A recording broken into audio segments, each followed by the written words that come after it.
Pronto, voltamos. Ok.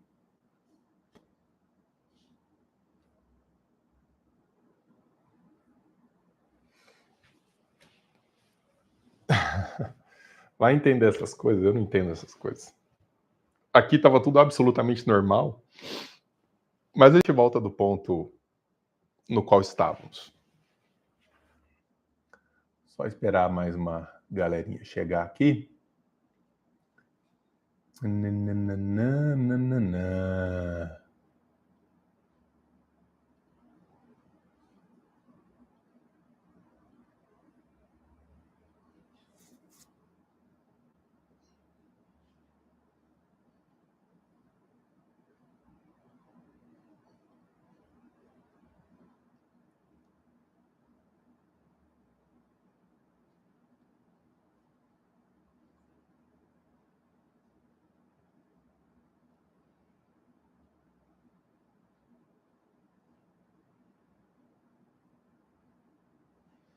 Oiê, oiê.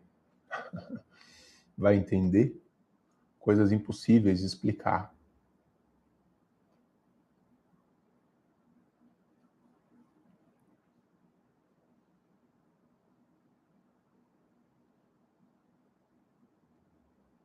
Tudo certo, gente? Yes.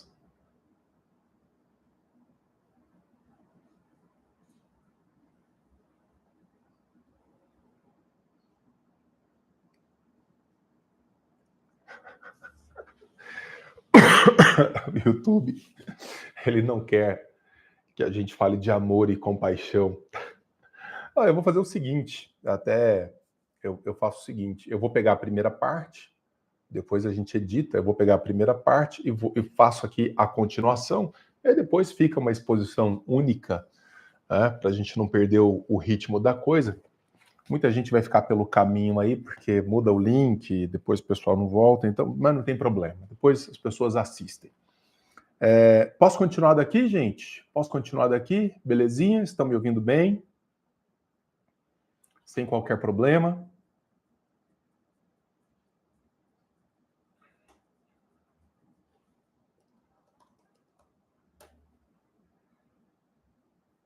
Beleza, bora que bora. Depois quem chegar, chegou. Quem não chegar, assiste gravação. Olha só. Então, eu comentava que a questão não é um amor romântico, não é uma compaixão romântica, mas é exatamente buscar esses pontos de convergência que permitam uma série de diálogos.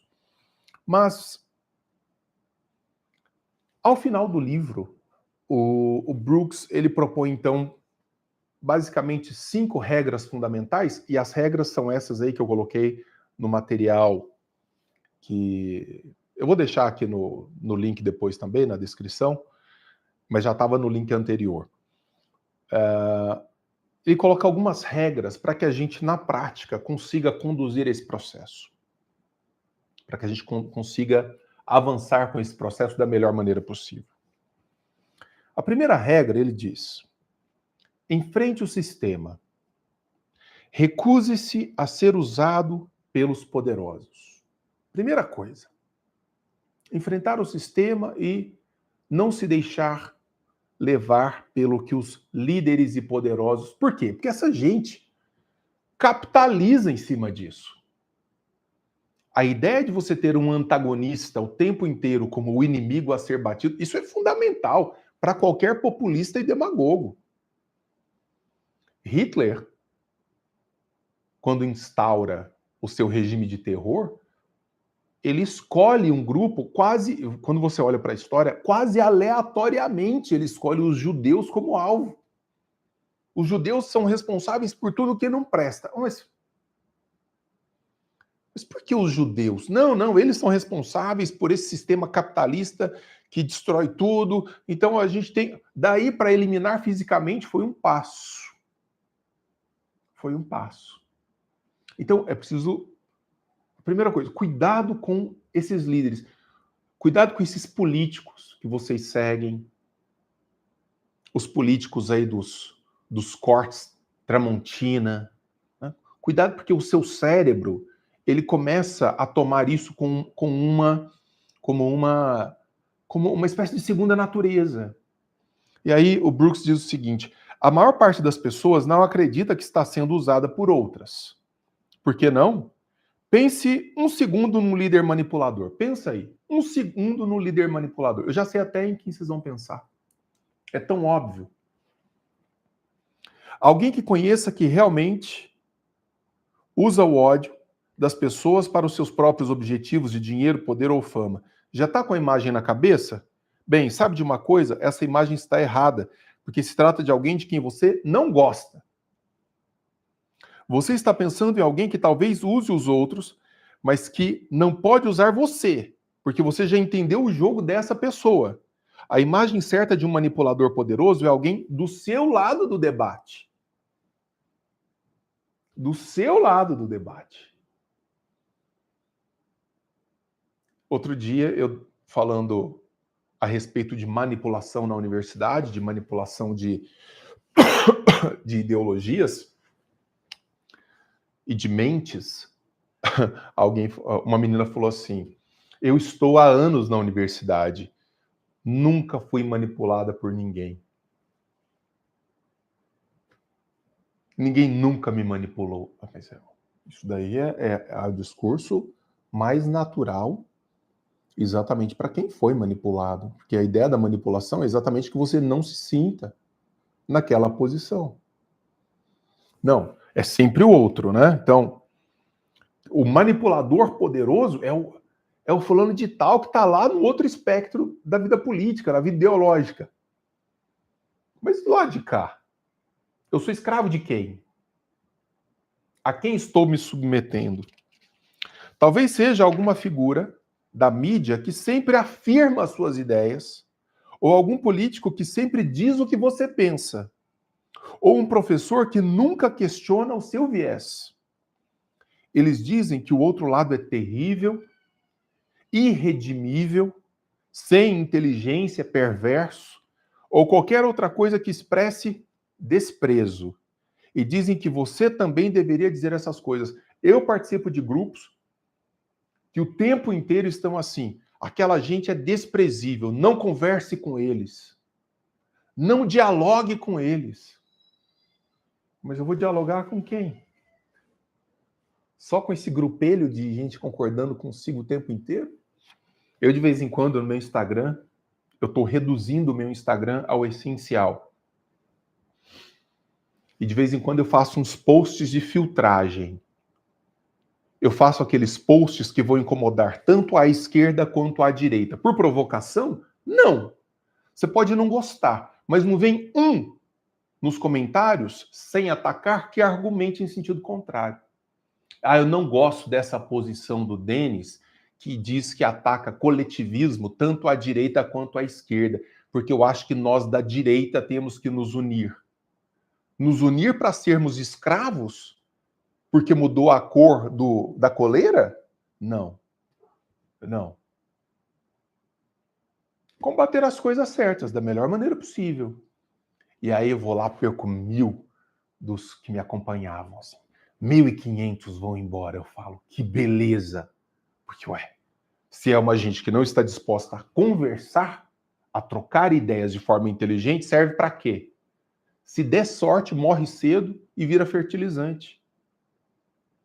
Nasceu, podia ter um espírito filosófico, podia ser um ser, vamos dizer, de natureza superior. Não, resolveu ser gado de alguém. E gado tem esse destino, né? Você come a carne e tal, e depois vira adubo. Serve para adubar. Não, cara, não dá. Então, assim, discorde respeitosamente, vamos conversar. Qual é o ponto da divergência? Não, Denis, eu não gosto do que você fala. Me diga o porquê. Eu estou errado? Me diga onde que eu estou errado. É o ponto. Por mais satisfatório que seja ouvir essas coisas, lembre-se, essas pessoas não estão servindo aos seus interesses. Se você chegou até aqui nesse livro, você, assim como eu, tem opiniões fortes a respeito de vários assuntos, mas odeia a maneira como estamos sendo afastados. E é isso que essas pessoas poderosas estão fazendo. Esses caras apostam na divergência. Quantos políticos que você conhece que são capazes de conversar normalmente, sem aumentar tom de voz, sem querer fazer corte? Vocês têm acompanhado as CPIs no Congresso? É para fazer corte. É para fazer corte para um público que quer ouvir uma coisa. Então quer dizer, o cara coloca o celular aqui na cara dele assim, ó, e já prepara a pergunta do corte, que já foi trabalhada antes pela assessoria. Então quer dizer que o senhor isso, isso e isso? Aí o sujeito, aí ele pega a resposta, também recortada do outro, e fala, corte Tramontina. Aí vocês divulgam isso em todos os grupos de WhatsApp. Olha que pessoa inteligente, maravilhosa, linda e gostosa. Vai, cara. Por que elas fazem isso? Porque elas deixam você com raiva. Elas ganham dinheiro, vencem eleições ou ficam mais famosas e poderosas à sua custa. À sua custa. Tô mentindo? Tá mentindo, Brooks? Esses caras, eu já trabalhei nos bastidores do Congresso Nacional. Esses caras estão tomando cafezinho juntinhos ali. Eles passam entre eles, um visita o outro na fazenda, faz churrasco. E aqui em público, corte Tramontina. E aí o bobão, meu líder, próximo presidente da República, tem que ir para o Senado. Para começar, então, faça um inventário desse tipo de figura na sua vida. Não tenha pressa. Seja sincero. Mamãe, ajuda a Randy aqui. Não tenha pressa. Seja sincero. Isso é só para você mesmo. Você não precisa postar nas redes sociais que você resolveu pensar. Você não precisa colocar nas redes sociais. Resolvi ser uma pessoa mais crítica e observar se eu não estou sendo fruto de manipulação deste ou daquele sujeito asqueroso. Faça isso para o seu bem. Não, tem discurso de político que eu assisto, dá vontade de comprar uma metralhadora e sair matando os outros. Onde nós vamos chegar nisso? A pergunta, eu sou muito pragmático, né? Eu gosto muito de coisas que nos levem a resultados. Fala assim, a que resultado vamos chegar? Faça essa pergunta para você mesmo assim. Nesse posicionamento que nós estamos, de agressividade afásica. Afásica, no sentido que a gente não consegue conversar um com o outro. A gente vai resolver o problema do Brasil? A gente vai resolver os problemas nacionais?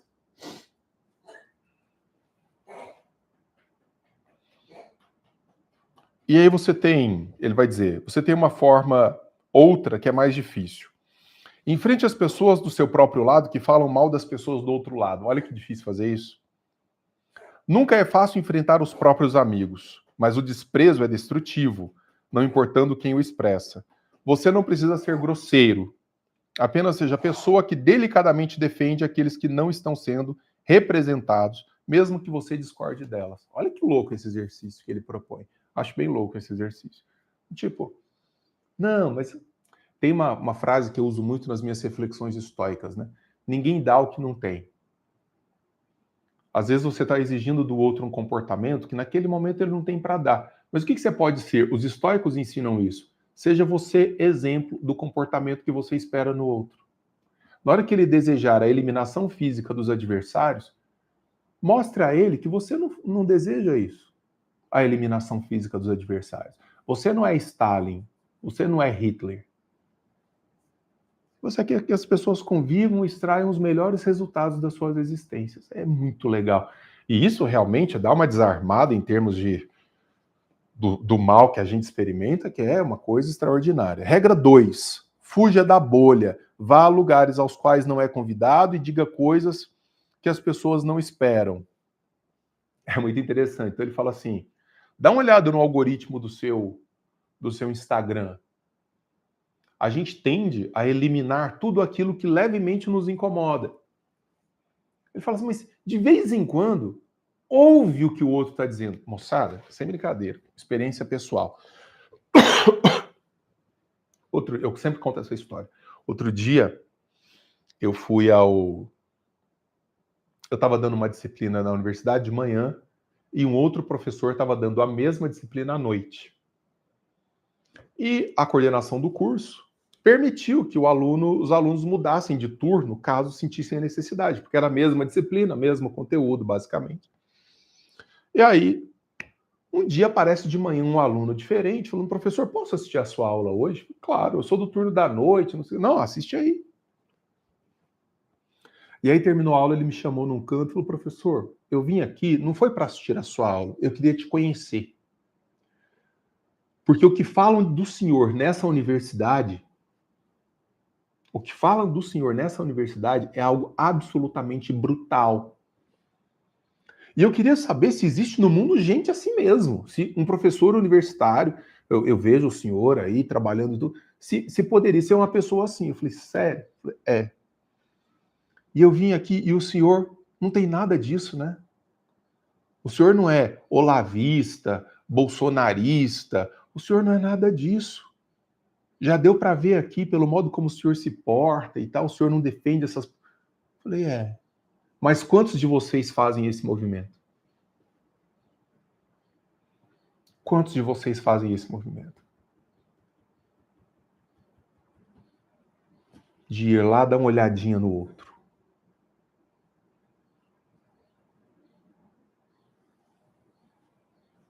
E isso pega gente bem formada, mal formada, intelectualmente desprovida, intelectualmente bem provida. A gente odeia todo mundo do outro lado, né? Mas com quantos eu converso de vez em quando? Assim, converso numa boa, trocando ideia.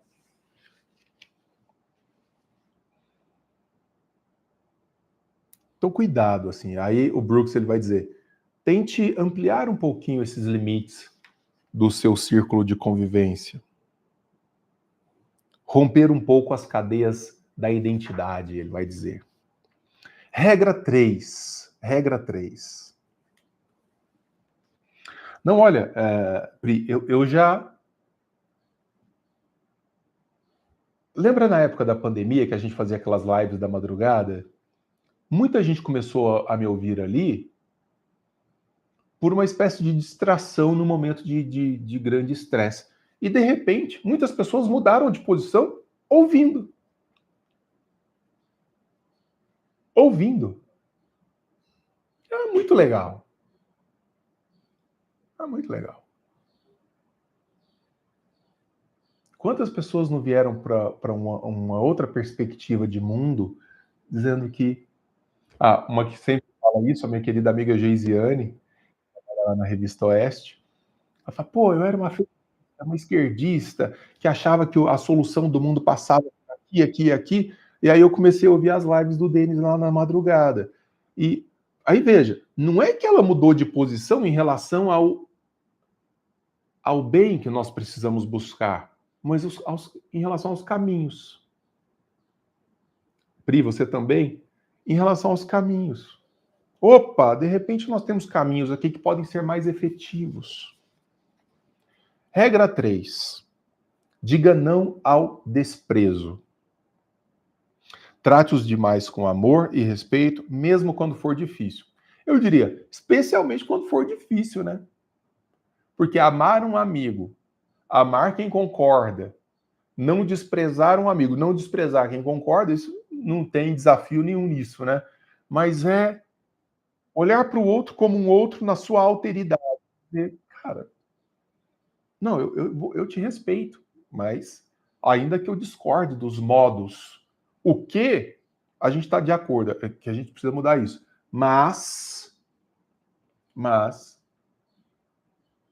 nós vamos discutir os modos, porque eu acho que em relação aos modos você não está defendendo os melhores. Até no livro do Jonathan Haidt, ele fala sobre isso, né? E essa tese está reproduzida no Ame Seus Inimigos. Não adianta você chegar num cara que tem uma certa propensão a uma dimensão mais emocional da vida Então, alguém que avalia a história numa perspectiva mais emocional, mais emotiva. Então, ele vai dizer, não adianta você chegar nessa pessoa e dizer assim, olha, mas de acordo com as estatísticas e os números, nós, liberais, libertários, conservadores, erramos muito nisso, tá? Erramos muito. Por isso que esse livro é uma preciosidade. Porque a gente sempre vem com o lado da lógica estatística. Já perceberam? Uma vez isso chamou muito a minha atenção, quando eu estava lá trabalhando em Brasília, subia um cara liberal, quase não tem, tinha lá uns 3, e eu estava trabalhando com esses caras. Subia um cara liberal, libertário para falar, a conversa nunca tocava elementos emocionais. Nunca. Olha, não, eu entendo que as mulheres mereçam um tratamento que talvez não seja o tratamento que a sociedade está oferecendo. Vamos falar sobre isso, os melhores modos e tal. E aí eu via um progressista discursando sobre aquele mesmo assunto. O cara chora na tribuna. O cara chora na tribuna. Eu me lembro particularmente uma vez, era sobre um tema, sobre salário homem-mulher. Aquela Gleisi Hoffmann, petista, ela subiu no púlpito, ela foi ao púlpito, ela chorava. Aquilo, as pessoas olham e ficam, que lindo! É isso mesmo. E a mulher só falando atrocidade, do ponto de vista dos melhores caminhos para resolver o problema. Aí, um libertário subiu para falar números. Olha, esses números aqui, porque segundo a estatística publicada pelo American Motherfuckers e não sei o quê, você nunca vai tocar o coração de uma pessoa dessa maneira. Então, essa sensibilidade com o outro. Não adianta você chegar no cara que está lá só consegue levar miojo para dentro de casa e falar assim, velho, para de pedir por mais Estado, porque isso não vai resolver o problema. Olha aqui as estatísticas econômicas da Escola Austríaca de Economia. O cara vai falar, meu filho do céu, eu não estou dando comida pro... Aí chega um político e fala que vai me dar a cesta básica, é nele que eu vou votar. Então aqui é uma questão de inteligência emocional, de ajustar o discurso. Eu te entendo. É muito difícil sustentar um filho no Brasil de hoje. Mas o senhor está pedindo por mais Estado, o senhor está pedindo por mais estatistas, mais demagogos. Não vai por aí, não. O senhor não ama o seu filho? A gente quer a mesma coisa. Eu quero o seu filho bem alimentado, eu quero o seu filho nas melhores escolas. Mas talvez o caminho que o senhor esteja defendendo não seja o melhor. Esse cara vai te abraçar e vai te beijar na boca. Esse cara vai te abraçar e vai te beijar na boca. Porque você entrou numa dimensão emocional que para ele é protagonista. Para outras pessoas, como eu não trabalho na base da emoção. Porque é um tipo de configuração de fábrica, e pior, eu fui adestrando isso durante a vida. Eu sou muito racional. Então, se você vier com emoção para mim, eu vou te perguntar: você quer um abracinho? Quer um gato pra você abraçar? Quer um bebê de pelúcia, um bebê reborn? Eu quero saber o seguinte: quais são as evidências que você tem do melhor caminho? Então você tem que ter a sensibilidade com o seu interlocutor. Você tem que ter essa sensibilidade com o seu interlocutor, entende? Outro dia um cara muito legal me mandou uma mensagem eu recebo muitas mensagens legais no privado. Eu não fico republicando porque fica uma espécie de ego trip, né? Ó, vejam vocês quanto eu sou maravilhoso. Mas é cada mensagem legal. O cara falou assim, Denis, eu vou te falar de uma coisa muito íntima. Minha mãe e eu não... A gente briga por causa de política, não sei o quê. Eu falei, cara, você vai brigar com sua mãe por causa de política? Vocês não têm... Mãe tem carta branca, meu amigo. Não entra nesses assuntos. Ou se for entrar, entra na vibe dela. Mãe, a gente quer a mesma coisa, mas você não acha que isso daqui tá meio desajustado? Porque isso aqui, mãe, não vai levar a resultado nenhum. É simplesmente você calibrar o discurso. Calibrar o discurso. Então, às vezes, eu faço um discurso mais duro. Às vezes, eu faço um discurso mais empático, entrando no mundo do outro. Ele conta exemplos da experiência dele mesmo no livro, ele fala que tem um negócio que ele recebeu uma carta do cara que tinha lido o livro dele, mas zancou ele no e-mail. Xingou ele tudo. O senhor, esse livro é uma merda, não sei o que, não sei o que. Aí ele falou assim, cara, olha só, ou eu não ia responder. Quais são as soluções que a gente geralmente enxerga? Ou eu não ia responder, ou eu responderia com desprezo. Ah, então você é o fodão? Quantos anos você estudou disso? Eu de vez em quando faço isso. Ou eu ia atacar o sujeito de todas as formas. Aí ele fala assim, mas eu resolvi experimentar uma outra coisa. O cara leu meu livro, velho. O cara leu meu livro e entrou no e-mail. Aí ele disse que respondeu na maior gentileza do mundo. Falou assim, olha, eu entendo seus pontos e tudo, mas veja, eu trabalhei muito tempo aqui para chegar a esse negócio e tal, não sei o que, não sei o que. Queria te agradecer muito por ter lido o meu livro. Sabe qual foi a resposta do cara ao e-mail dele? Puxa, que prazer receber a sua resposta. Ó, quando você vier aqui à minha cidade, vamos sair para a gente tomar um chopp juntos, tomar um café juntos e tal. O cara já queria ser amigo dele. Ao passo que, se você responde no natural, que nós esperaríamos, eu quero que você vá à merda. Você e seu grupo inteiro, seu bando de comunista desgraçado, não sei o quê. Qual que é o resultado? Qual é o resultado disso?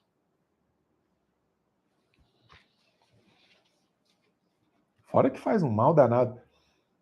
Ele cita uma pesquisa, esse livro é muito bom. Ele cita uma pesquisa, e nem é um livro difícil de ler, não. Assim, não é uma coisa mágica, é um livro que vai em intuições muito, muito bem trabalhadas. Ele fala que alguns estudos da psicologia mostram que enche o cara de sensores e numa sala de aula, uma prova vai ser aplicada e você diz assim, vocês podem colar um do outro livremente, não vai ter nenhum tipo de repreensão. As reações biofísicas das pessoas diante da possibilidade de serem injustas com o processo. As mãos começam a suar, taquicardia, pupila dilatada, o cara muda a sua naturalidade física em relação à possibilidade de ser injusto num processo. Então, assim, a gente meio que biologicamente responde às injustiças. Então, se você vem atacando, não, espera aí, e se você conversa? Você desarma. Então, esse tio bolsonarista, né, maluco, radical, se você faz questão de conversar a respeito, assim, o que você quer com o bolsonarismo, defendendo o bolsonarismo? Ele vai falar uma série de coisas com as quais você vai concordar. Quero um país melhor, quero um país mais justo, quero um país sem corrupção, não sei o quê. Mas você acha que esse movimento que o senhor defende, vamos ver os fatos, vai entregar isso? O senhor não concede que nesse ponto aqui há um desvio, há um problema? De repente você vai se surpreender. Se não for um caso patológico, você vai se surpreender. Então, repassando rapidamente, regra 1, enfrente o sistema, recuse-se a ser usado pelos poderosos. 2, fuja da sua bolha ideológica, dá uma olhadinha no que está acontecendo ao lado. 3, diga não ao desprezo. Esse esvaziamento. Trate os demais com amor e respeito, mesmo quando for difícil. Frase estoica. Seja você exemplo do que você quer ver no outro. Se você repercute um comportamento desprezível do outro, você não é menos desprezível por causa disso. Regra 4, discorde melhor. Vem, filho, vem cá. Peraí, gente, é prioridade, vem cá. Pronto. Discorde melhor. Faça parte de uma competição saudável de ideias. Lá no meu livro sobre a liberdade de expressão, que eu disse que vocês podem ganhar assinando o plano anual do Clube Ludovico usando o cupom Presente do Denis. Presente do Denis, você faz o plano anual e ainda ganha o meu livro. Lá no meu livro eu defendo liberdade de expressão até não poder mais. Mas por que a liberdade de expressão? Porque uma das coisas que o John Stuart Mill fala, né? Com a liberdade de expressão, nós temos a possibilidade de testar o tempo inteiro as nossas ideias, as nossas convicções. Então, quando você impede o outro de dizer alguma coisa, na verdade, você está se protegendo da necessidade de ter que lapidar as suas ideias, de ter que se esforçar para argumentar a favor das suas ideias. A discordância é boa porque a competição é boa. A competição está por trás da democracia, na política e dos mercados, na economia. Os mercados e a democracia são as duas coisas que tornam os Estados Unidos da América o país mais bem-sucedido na história, atraindo as pessoas esforçadas do mundo, dando à maioria dos leitores deste livro uma boa vida e criando um modelo para pessoas do mundo inteiro. Na política e na economia, a competição dentro da lei e da moralidade traz excelência. Competir, as ideias, trocar as ideias, conversar a respeito. Não quero nem te ouvir. Não converse com o outro. Como não converse com o outro? Cria-se um muro, um cachorro gritando de cá, o outro cachorro gritando de lá. Você já viu? É muito essa cena dos cachorros separados por grade. Coloca a grade, de repente você tira a grade, um olha para o outro e sai brincando com o outro. Muito esquisito. Competição saudável de ideias. Ouvir o que o outro tem a dizer. Regra número 5, que é a última regra. Desligue-se, desconecte-se de debates improdutivos. Isso daqui, para mim, é uma das essenciais. Eu vou ler inteira com vocês. Durante a maior parte da minha vida, acreditei que para ter um impacto positivo no mundo, eu precisava estar o mais informado a respeito do que pudesse. Tem gente aqui que está me vendo, que está me ouvindo, que passa o dia inteiro em canal de notícia, prestando atenção em cada detalhe, quase sem respirar. Nos meus 20 anos, quando eu ganhava a vida tocando trompete em Barcelona, esse Brooks é uma figura, tá? Totalmente nerdola, estudioso, professor de Harvard, toca instrumentos clássicos, é uma coisa. E sem nenhum plano de mudar de carreira, nem qualquer interesse por políticas públicas, decidi assinar a revista The Economist. Eu simplesmente achava que precisava de mais informações a respeito do mundo para ser um cidadão melhor. Muitas pessoas adotam essa teoria. A indústria da mídia certamente quer que você a adote. Mas será que ela está correta? Hoje em dia, será que ter mais informações é melhor para a sua capacidade de ser um cidadão construtivo e feliz? O que ele defende é o que eu defendo o tempo inteiro para vocês, que é: você não deve se colocar de parte do debate público, não participar de nada, não acompanhar a vida política. Afinal de contas, você é um cidadão da polis. Você está na cidade, você está no mundo. Mas é esse vício que te consome cada segundo do seu dia, uma retroalimentação do ódio, do terror, das paixões. Tornar você um cidadão construtivo e feliz certamente não é o objetivo da mídia hoje, de parte da mídia hoje. Clique no aplicativo do seu jornal favorito e você imediatamente estará enredado num algoritmo complicado que alimenta você com histórias selecionadas segundo os seus gostos e tendências e projetado especificamente para manter você lendo o máximo de tempo possível. As pessoas me perguntam: Denis, mas você lê a Folha de São Paulo? Mas você assiste ao G1? Você assiste à Globo News? Sim, eu leio a Folha de São Paulo. Sabe por quê? Porque eu sou alfabetizado. Desde que eu fui alfabetizado, eu reconheço as letras, as frases, aí eu busco o sentido da frase e faço uma análise crítica daquilo que eu estou lendo. Ah, eu não leio a Folha de São Paulo há 50 anos porque é muito esquerdista. Por quê? Você não tomou vacina, não, quando você era criança? Você não tem o mínimo de vergonha na cara, alguns anticorpos que sejam capazes de selecionar e entender aquilo que você está lendo? De repente, você pode ter uma surpresa, você pode ler um texto que vai te dar um insight diferente.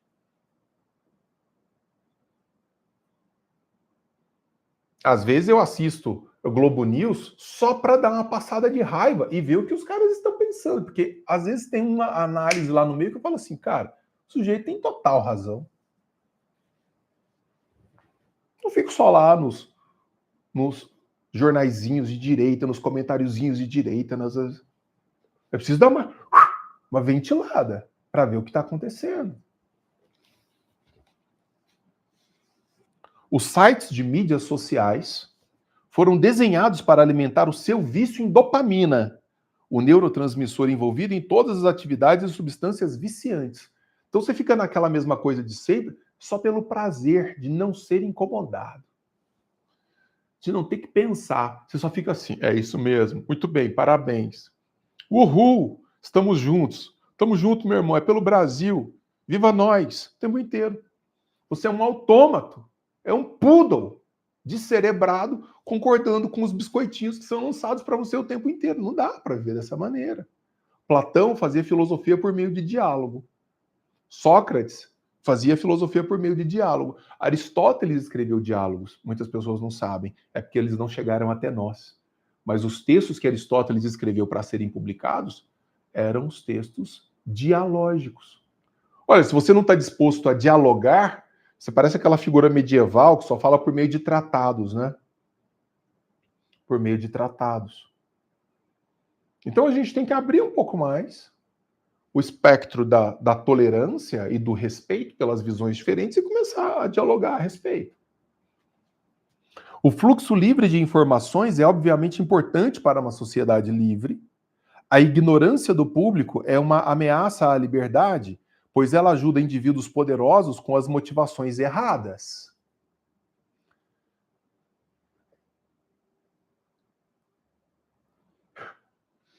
No momento em que nós fazemos esse papo aqui, tem uma parte dos progressistas brasileiros que acreditam firmemente que o Trump toma as decisões que toma com relação ao Brasil porque só houve um lado da história.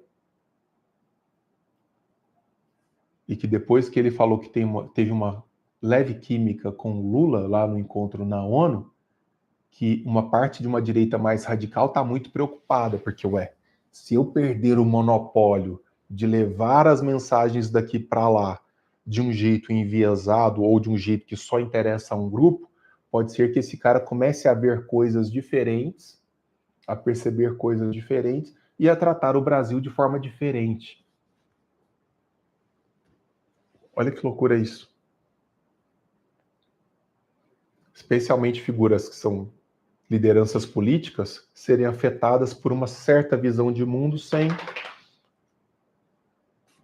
Vocês lembram daquela visita? Depois me corrijam aqui, por gentileza, se foi o Boris Yeltsin que visitou os Estados Unidos da América e mandou parar do nada a comitiva para descer numa lojinha, num mini supermercado de esquina. Foi o Boris Yeltsin? Foi, né, Zaira? Foi o Boris Yeltsin. Olha que coisa interessante. Meu mundo é o certo, meu modo de ver é o certo, eu sou o certo. Aí o cara estava visitando os Estados Unidos, da América, e no meio da passagem no centro de uma cidade, ele para. Quer ir ali àquela lojinha para pegar desprevenido. Entrou, aquela visita marcou um elemento fundamental de reabertura dos mercados, de práticas capitalistas, na passagem da União Soviética para a Rússia, etc. Mas eu preciso travar esses contatos, né? Preciso travar esses contatos, ver como é que...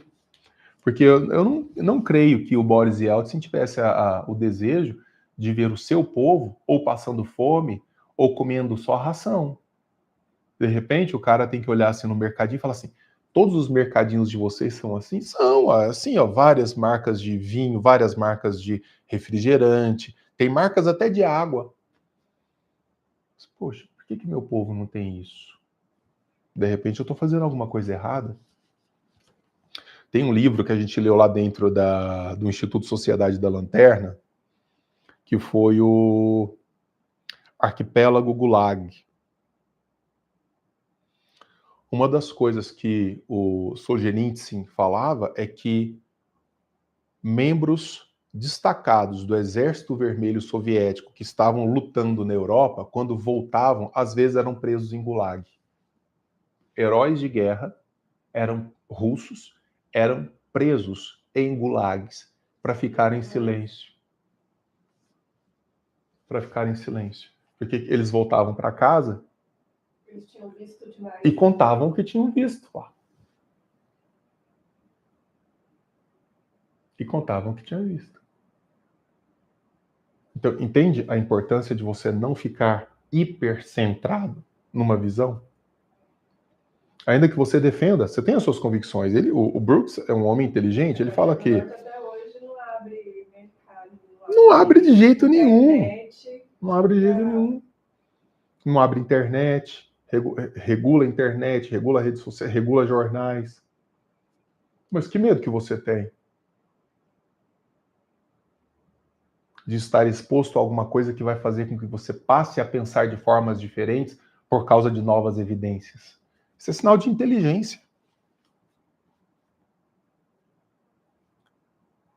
Destrua os seus silos ouvindo, lendo e vendo a mídia do outro lado. Livre-se dos seus feeds selecionados nas mídias sociais o tempo inteiro só consumindo as mesmas coisinhas.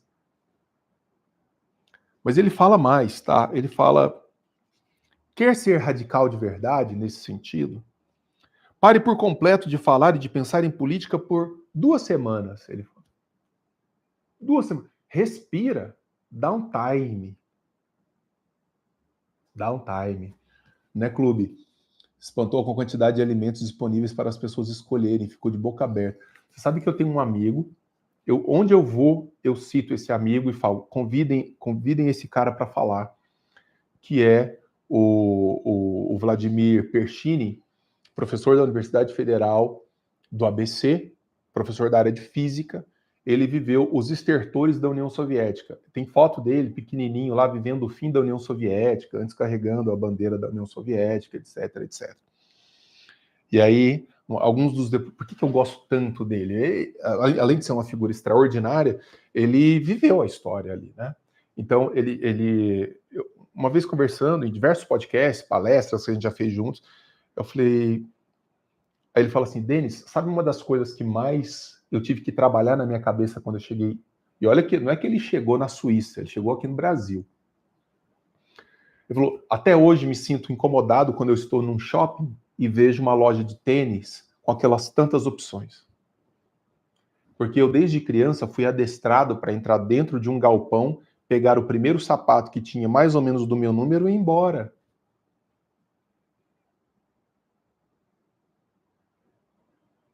Quando eu me vejo no shopping com aquele tanto de coisa que eu tenho que escolher, me causa uma certa angústia. Eu não fui treinado para isso.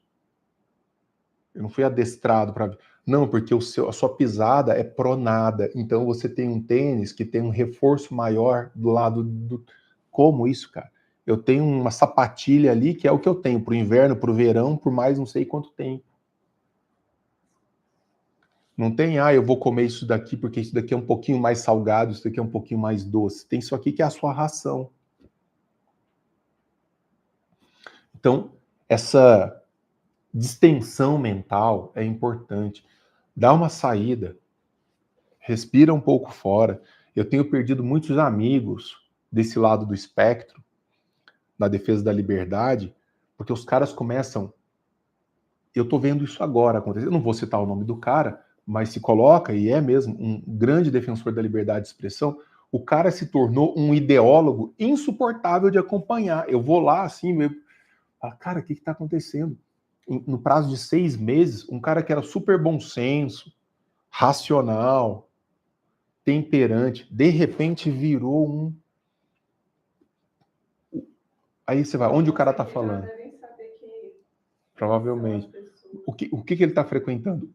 Quem ele está frequentando? Onde ele está? O tempo inteiro. O cara está mais enviesado. Está virando um radical. E aí o mundo dos não radicais vai ficando diminuto. Muito ruim, muito ruim. Tô acabando. Quando você se vir pensando em política, distraia-se com outra coisa.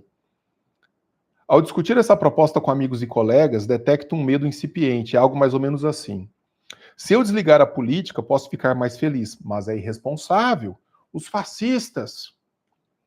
Meus amigos conservadores nesse ponto, por outro lado, dizem, os comunistas. Se eu ficar fora da política por um tempo, os comunistas vão dominar o país todo. Trata-se de uma versão da máxima de John Stuart Mill. Para que os maus realizem os seus propósitos, basta que os bons fiquem olhando sem fazer nada. É assim que você se sente? Eis a verdade. Se você parar de falar de política por algumas semanas, nada vai acontecer. Talvez você até seja convidado para mais festas, porque não está falando de política o tempo todo. De repente você se torna uma pessoa mais agradável. Além disso, quer você saiba, quer não, você provavelmente precisa de uma pausa. Depois, com um pouco mais de perspectiva, você pode voltar às atualidades. E aí ele faz 3 previsões. Primeiro, você vai descobrir que a política é como uma dessas novelas que passam na televisão durante o dia, dessas que você pode pular algumas semanas sem deixar de entender o enredo. Já viu?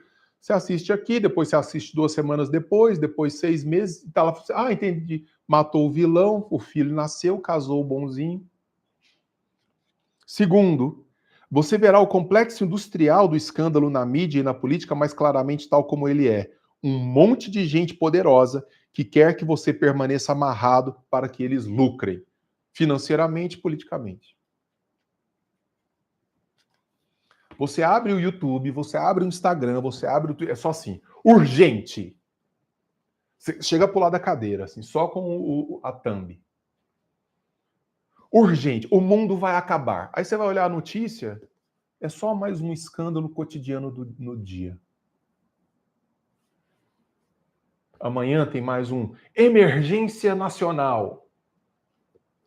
Gilmar Mendes disse que não gosta do fulano. Lula disse que vai usar os S's nos plurais.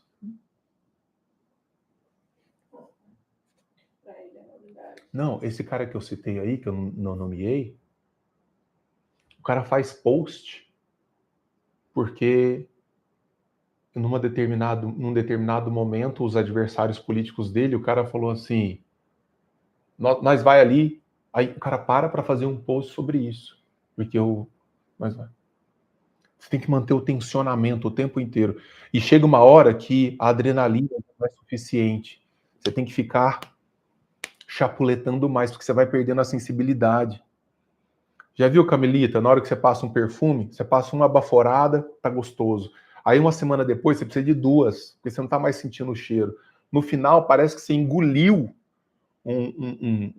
2 litros de pinho-sol, que ele se joga na privada, ninguém aguenta ficar perto. E você acha que você só tá cheirosinho.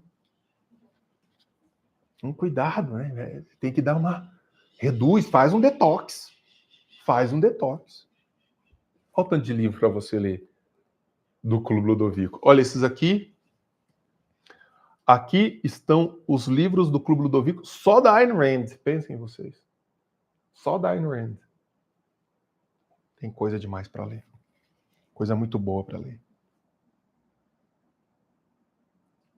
Terceiro e fim, como qualquer viciado recuperado, você verá quanto tempo estava perdendo e o quanto estava negligenciando as pessoas e as coisas de que você realmente gosta. Clube Ludovico falando aqui, Denis, vamos fazer algo que não tínhamos combinado? O pessoal gostaria de ganhar um prêmio? Ué, manda aí, clube, manda aí. Realmente, a gente não combinou nada. Coloca aí nos comentários e vamos ver o que rola. Então, dá essa desarmada. Dá essa respirada. Quanto tempo que a gente não faz uma caminhada, um passeio para desanuviar, deixar as notificações de notícias desligadas? O Brasil não vai se você ficar um mês sem frequentar as notícias diariamente, o Brasil não vai saltar para o primeiro mundo e também não vai cair em relação ao que é. Então, assim, o tempo que você passa ali vendo porcaria, você pode frequentar aqui um livrinho. Tem muita coisa boa. Certo? Então fica essa recomendação. Eu vou só esperar o que o clube vai nos mandar aí de prêmio, eu não sei o que o clube está preparando, mas fica a recomendação para que vocês conheçam também a loja do clube, porque quando você assina o clube, salvo engano, a mensalidade sai em torno de 60 e poucos reais, 60, 60 e poucos reais, é o valor de um bom livro todos os meses, chegando diretamente na sua casa com os brindes, né, do box. E cadê? Eu tava com um box aqui. E você garante essa frequentação. Tinha um box aqui. Só mostrar para a galera que ainda não conhece. Chega um box assim para vocês. Esse aqui, deixa eu ver. Ah, clube, eu acho que esse daqui é o livro, exatamente o livro do mês. Acho que é o livro do mês. É ele mesmo. Vale muito a pena. E são livros muito bonitos, além de tudo, né? Deixa eu mostrar aqui. Nossa, que bonito isso aqui, esses encartes. Vou mostrar para vocês. É o livro do Larry Siedentop, Inventando o Indivíduo. Esse cara aqui escreveu um livro bem polêmico. Bem polêmico. Está esperando o seu, Lucas? Esse livro é pancada, porque a tese que ele defende é que o liberalismo tem as suas origens históricas, não na Antiguidade Clássica, como a gente imaginou, mas na Idade Média. Na Idade Média cristã! Na Idade Média cristã! Ou seja, foi por causa do cristianismo que nós temos o liberalismo. Vamos lá, o clube escreveu aqui. Isso mesmo, a mensalidade do anual está a 69, mais a taxa de R$15 dos Correios. Utilizando o cupom Presente do Denis, ganhe o livro do Denis. Ah, e utilizando o cupom Xavier Convida, tem desconto na mensalidade. Então, às vezes, você tem meu livro, mas você pode assinar e ganhar o desconto, né? Xavier Convida. Maravilha, maravilha. Fica aí a minha sincera indicação a vocês. E lembrando, último sábado do mês, a gente tem sempre esse círculo aqui, Ludovico. E isso, quem já tem o livro pode optar pelo desconto usando Xavier Convida. Você está com 2? Camila, você tem 2 dos meus livros? É por isso que acabou lá. Tiveram que correr atrás de exemplares, porque você roubou todos. Então, quem já tem o livro sobre a liberdade de expressão pode optar por Xavier Convida. É um investimento muito legal. Lembrando que eu vou estar aqui com vocês fazendo essas leituras, revivendo as leituras dos livros. E nós temos uma imersão semestral. Ainda nesse semestre, a gente vai fazer um final de semana completo falando de livros do Clube Ludovico. Vai ser bem, bem legal. Tudo bem? Baita prazer. Tenha um excelente final de semana e a gente se encontra aqui. Ah, só um detalhe. O livro vai autografado, certo? Vai. É verdade, vai autografado. O livro vai autografado. Fiz questão. Fiquei lá no centro de distribuição do Clube Ludovico, que é um baita de um galpão. Fiquei lá umas boas horas, divididas em alguns dias, autografando. Minha letra está cada vez mais bonita. Está cada vez mais bonita. Ao contrário.